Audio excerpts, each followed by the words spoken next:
বৌদি অন্য দু বউয়ের মতন হাত পা গুটিয়ে বসে থাকে না, বুঝলে? বলো। তা নয় বলবো, কিন্তু আমি এখন কি করি? কোথায় যাবি? চন্দননাথের বাড়িতে মা। ও কতদিন আমাদের বাড়িতে এসেছে, আমি একদিনও চাইনি। কাল চন্দনা শ্বশুর বাড়ি চলে যাবে, আমার একদিন যাওয়া উচিত কিনা বলো? ঠিক আছে, যা। কখন ফিরবি?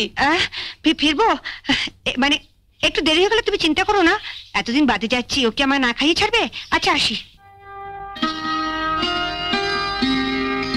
নোটটা যে নেব, টেবিলের যে অবস্থা, ব্যাগটা কোথায় যে রাখে।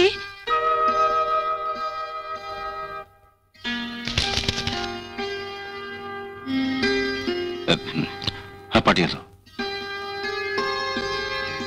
আপনি কাজ করুন মিস চক্রবর্তী, আপনি পাশে চেম্বারে বসুন, আমি সময় মতন আপনাকে দেখব। ওকে।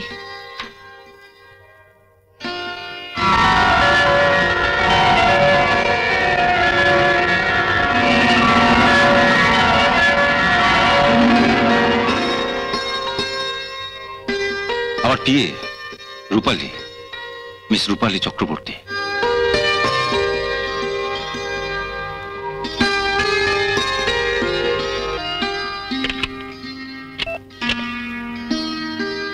স্যার, আপনি একটু বোর্ড রুমে গিয়ে বসুন, আমি সময় মতন ডেকে পাঠাবো।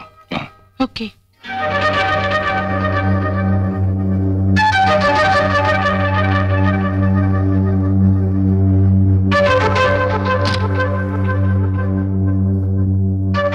বসো।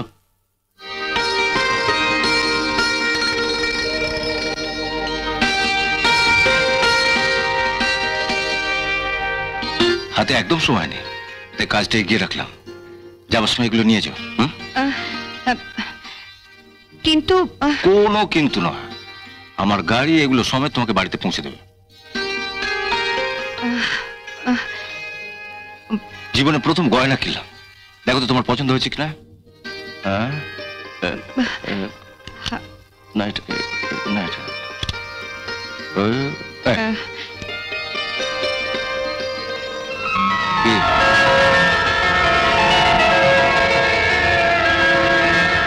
না, এটা পরিয়ে দিই। না শুনুন, মানে বলছিলাম কি, এসবের কি দরকার? আছে সবাই জানে সপ্তমী, অষ্টমী, নবমীতে পুজো হয়, কিন্তু আসল পুজো হয় ষষ্ঠীতে। ষষ্ঠীতে হয় বোধন, আজ সেই বোধনের দিন। না, গড়ো গড়ো গড়ো।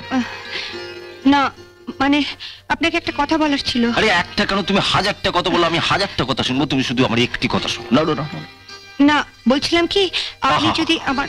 বলছি তো সব শুনবো, আগে পড়াতে দাও। মিনিট খানেক সময় শুভ আছে, সেটা পেরিয়ে গেলে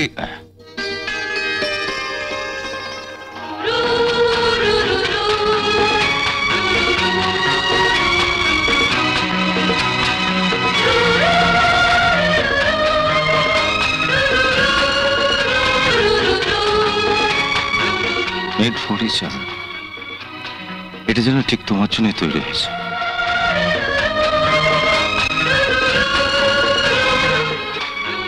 পাশে রেস্টরুম আছে, আয়নাও আছে, কেমন দেখাচ্ছে একবার দেখে আসতে পারো। যাও। কি হলো? আপনি ঠিক বুঝতে পারছেন না, আমি আপনাকে একটা ভীষণ জরুরি কথা বলবো। তোমার সব কথা শুনবো, তার আগে বলো তুমি কি খাবে, ঠান্ডা না গরম? আমি কিছু খাবো না, আমাকে তাড়াতাড়ি ফিরে যেতে হবে। আমি যেখানে এসেছি বাড়িতে কাউকে বলে আসিনি। বলে আসা উচিত ছিল, তুমি এখানে আসছো জানলে মাসুম নিশ্চয় বাধা দিতেন না। বসো বসো, শোনো, তুমি এগুলো গাড়িতে তুলে নাও, আর ড্রাইভারকে বলবে দিদিমণিকে যেন বাড়িতে পৌঁছে দিয়ে আসে। এগুলো বরঞ্চ না হয় পরে গাড়ি।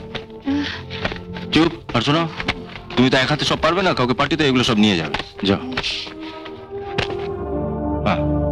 আমি বলছিলাম কথাটা শুনে নিয়ে। বলছি তো সব শুনবো, আগে টেবিলটা তো সাফ হয়ে যাক। নে তুলে না। এই সময় ঘরে কাউকে পাঠাবে না, বলবে সাহেব ব্যস্ত আছে, বুঝেছো? এটা নে। ওটা না, ইডিয়েট। এটা কাউকে ঢুকতে দেবে না। লাভ এট ফার্স্ট সাইট কথাটা বহু জায়গায় বহুবার শুনেছে, কিন্তু এটা যে আমার জীবনে এভাবে সত্যি হয়ে আসবে ভাবতেও পারেনি। Really? You were fantastic. Exquisite. শুক্রবার বিয়ে, আজ মাত্র শনিবার। শনির পরে রবি, সোম, মঙ্গল, বুধ, বোধ।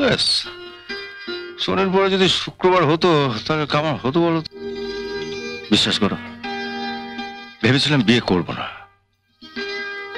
কিন্তু তোমাকে দেখার পর এক মুহূর্তে মত পাল্টে ফেললাম। না, এবার বলো কি বলবে, বলো। আপনি আপনি আমাকে ভুল বুঝবেন না তো? আমি যাতে তোমায় ভুল বুঝি তার জন্য তো কাল অনেক চেষ্টা করেছিলে। ভুল বোঝার হলে কালই তোমায় ভুল বুঝতাম। নারকেলের ওপরটা যতই শক্ত হোক না কেন, ওটা কানের কাছে নাড়ালেই বোঝা যায় ওর বুকে কতটা জল আছে, যা পরকে তৃপ্ত করে। আহ, না, এত দূর থেকে যখন ছুটে এসছো একবার চেষ্টা করেই দেখো, দেখি তোমায় ভুল বুঝতে পারি কিনা। আপনি আপনি একটু আগে বলেছিলেন না যে সপ্তমী, অষ্টমী, নবমীতে পুজো হয়, তার বোধন হয় ষষ্ঠীতে। হ্যাঁ, বলেছিলাম। আপনি কিন্তু এটা বলেননি সপ্তমী, অষ্টমী, নবমী তার আগে যেমন ষষ্ঠীতে বোধন হয়, ঠিক তেমনি তার 3 দিন পর দশমীতে হয় বিসর্জন। আপনি কিছুক্ষণ আগে এটা আমার গলায় পরিয়ে দিয়ে যে সম্পর্কটার বোধন করেছিলেন, আমি সেটা খুলে দিয়ে সম্পর্কটার বিসর্জন দিলাম। আমি আমি আমি আপনাকে বিয়ে করতে পারবো না। আপনি পারলে আমাকে ক্ষমা করবেন। কিছু যদি না মনে করো, আমার অপরাধটা কি জানতে পারি? ছি ছি ছি, এ আপনি কি বলছেন? আপনার মতন মানুষ কি কোনো অপরাধ করতে পারে? অপরাধ করেছি আমি, অপরাধ করেছি মা, বাবা, দাদা, বৌদিদের কাছে একটা সত্য গোপন করে। অনেক বছর ধরে আমি আমাদের পাড়ারই একটি ছেলেকে ভালোবাসি। সেই কথাটাই ওদের বলবো বলবো করেও বলে উঠতে পারিনি। কেন বলতে পারেন? ভয়ে, লজ্জায়। কারণ আমি যাকে ভালোবাসি সে শিক্ষিত হলেও কোনো চাকরি বাকরি করে না। আচ্ছা, আপনিই বলুন না, যাকে এতদিন ধরে মন প্রাণ দিয়ে ভালোবেসে এসেছি, যার মঙ্গল কামনায় প্রতি শিবরাত্রিতে শিবের মাথায় জল ঢেলে এসেছি, আজ সে বেকার বলে তাকে দূরে সরিয়ে দিয়ে শুধুমাত্র টাকার জন্য আপনাকে আমার বিয়ে করা কি উচিত হবে?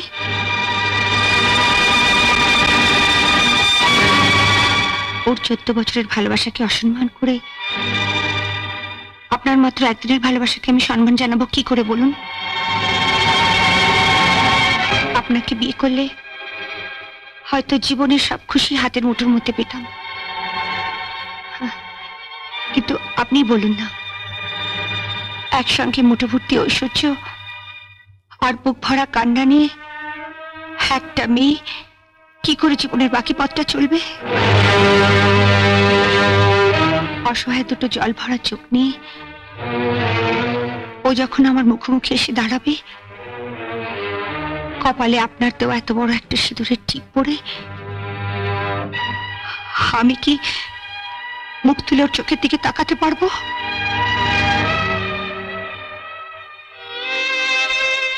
আপনার মতন একজন মানুষের স্ত্রী হয়ে একটা সাধারণ গ্রামের ছেলের কাছে আমাকে যদি সারাটা জীবন মাথা নিচু করে থাকতে হয়, তাতে কি আমার স্বামী হিসেবে আপনার সম্মান বাড়বে? বলুন না, বাড়বে?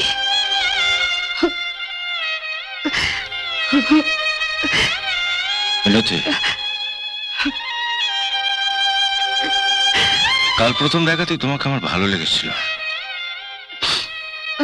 তারপর ভালোবাসতে শুরু করলাম, অনেক স্বপ্ন দেখতে শুরু করলাম তোমাকে নিয়ে।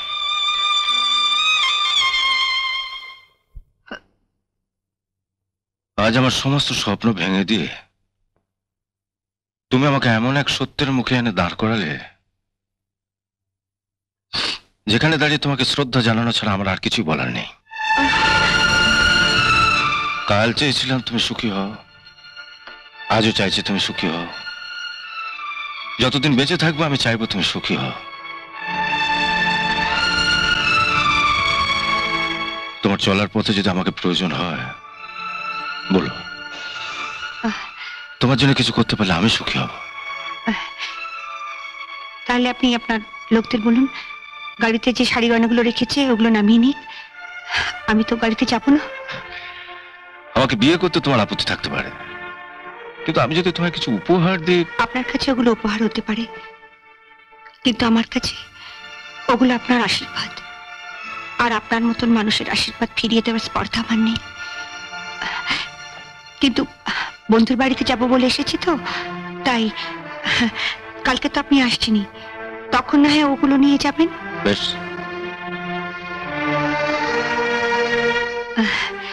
ও আরেকটা কথা, আমি যে আপনাকে বিয়ে করতে চাইছি না এটা জানতে পারলে বাবা মা বড় দুঃখ পাবেন।